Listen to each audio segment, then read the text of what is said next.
Salam, selamat pagi. Kita bertemu kembali dalam program Seri Khotbah Pria yang Berdampak. Saya mengingatkan kepada semua pria bahwa dampak pria hanya ada dua, satu berkat dan yang kedua adalah kutuk. Dan jika saudara memilih untuk menjadi pria yang berdampak berkat, ada beberapa hal yang harus kita penuhi sehingga kita menjadi berkat di keluarga kita, di gereja kita, dimanapun kita berada. Saya sudah sampaikan mulai dari pertemuan yang pertama, saudaraku, untuk menjadi pria yang berdampak itu pilihan. Dan saya berharap Anda memilih untuk menjadi pria yang berdampak berkat, berdampak positif bagi orang-orang di sekitarmu, terutama bagi keluarga, bagi gereja, dan bagi komunitas di mana saudara berada. Sebelum kita lanjutkan pembahasan kita, pelajaran kita selanjutnya, kita berdoa lebih dahulu kepada Tuhan. Bapa di sorga, dalam nama Yesus kami kembali mengucap syukur karena kasih-Mu yang besar, di mana pagi hari ini kami dapat menikmati persekutuan dengan Tuhan, dan terlebih buat kesempatan kami diberi waktu untuk belajar mendengar dari firman-Mu. Dalam nama Yesus kami berdoa, dan kami buka hati kami untuk firman-Mu. Haleluya. Amin. Saudaraku, untuk menjadi pria yang berdampak, yang pertama saya sudah sampaikan, Anda harus menjadi pria yang sudah diubahkan. Diubah oleh kebenaran. Yang kedua, Anda harus menjadi seorang pria yang kuat. Kuat dalam iman, kuat dalam roh. Yang ketiga, untuk menjadi pria yang berdampak berkat, Anda harus menjadi pria yang maksimal. Maksimal dalam potensi Anda sebagai pria, maksimal dalam kemampuan, sebagai seorang suami, sebagai seorang ayah, sebagai seorang pribadi, pimpinan, dalam talenta, karunia, dan lain sebagainya. Anda menjadi pribadi yang maksimal. Saudaraku, tetapi sayang ada begitu banyak pria yang tidak maksimal dalam hidup mereka. Sangat banyak pria yang tidak maksimal dalam potensi mereka sebagai seorang pria yang istimewa yang diciptakan oleh Tuhan. Salah satu alasan yang pertama saya sampaikan, mengapa banyak pria tidak maksimal dalam potensinya sebagai seorang pria.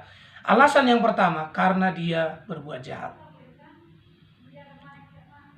Berbuat jahat atau perbuatan jahat adalah segala perbuatan yang dilakukan, sekalipun itu baik, tetapi dilakukan hanya untuk memuaskan ego kita, memuaskan diri kita, memuaskan hasrat kita. Itu adalah perbuatan jahat. Untuk menjadi pria yang maksimal, lakukanlah segala sesuatu baik melalui perkataan atau perbuatan dari hatimu yang tulus, bukan untuk manusia, tetapi untuk Tuhan.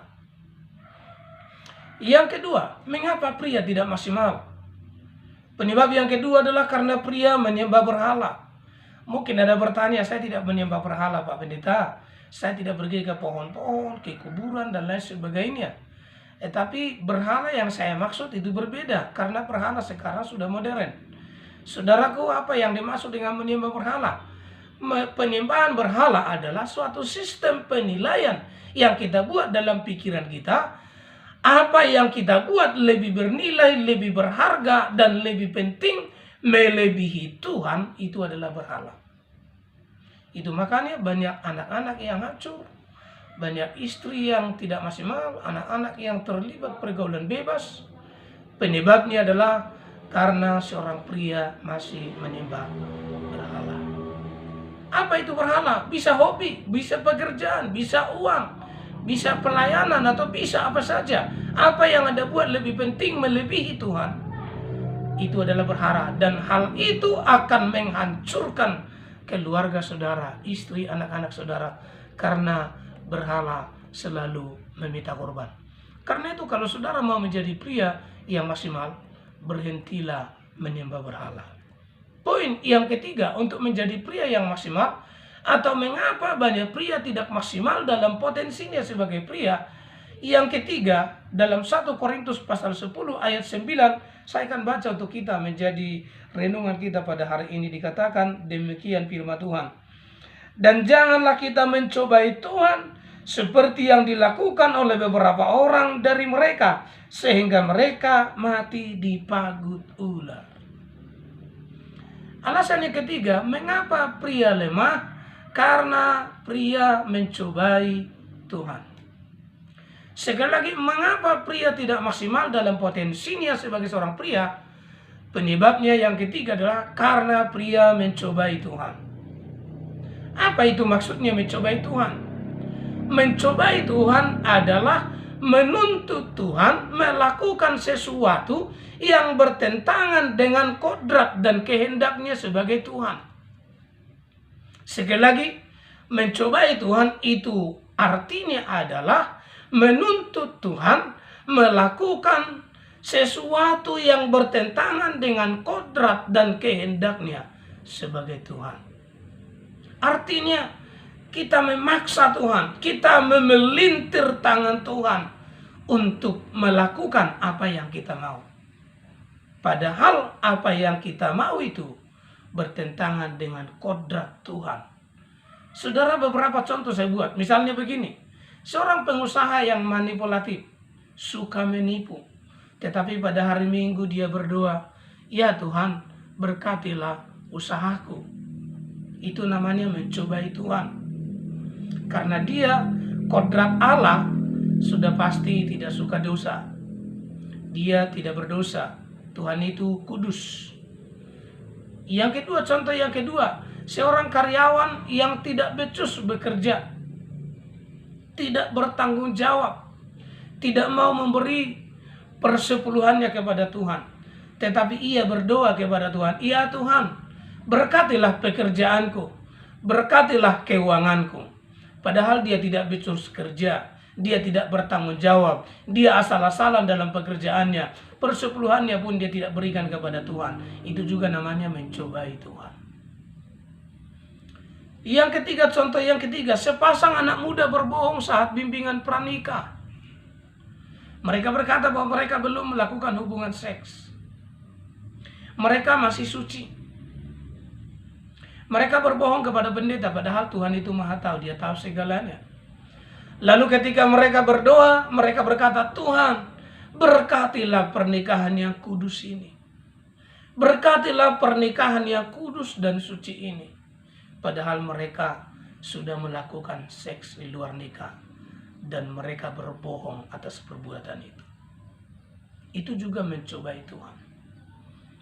Akibat mencobai Tuhan, banyak pria yang mati dalam kemaksimalannya sebagai pria. Tidak bertumbuh. Kenapa? Ayat 9 berkata, oleh karena mereka mencobai Tuhan, sebagian besar dari mereka akhirnya mati dipagut ular. Demikian juga banyak pria oleh karena mencobai Tuhan, memelintir Tuhan, memaksa Tuhan untuk melakukan sesuatu di luar kodrat dan kehendaknya sebagai Tuhan. Banyak pria yang akhirnya mati dalam kemaksimalannya sebagai seorang pria, tidak bertumbuh dalam potensinya sebagai seorang pria karena dipagut ular kuasa kegelapan atau setan. Karena itu kalau Anda mau menjadi pria yang maksimal, berhentilah mencobai Tuhan. Jangan mencobai Tuhan.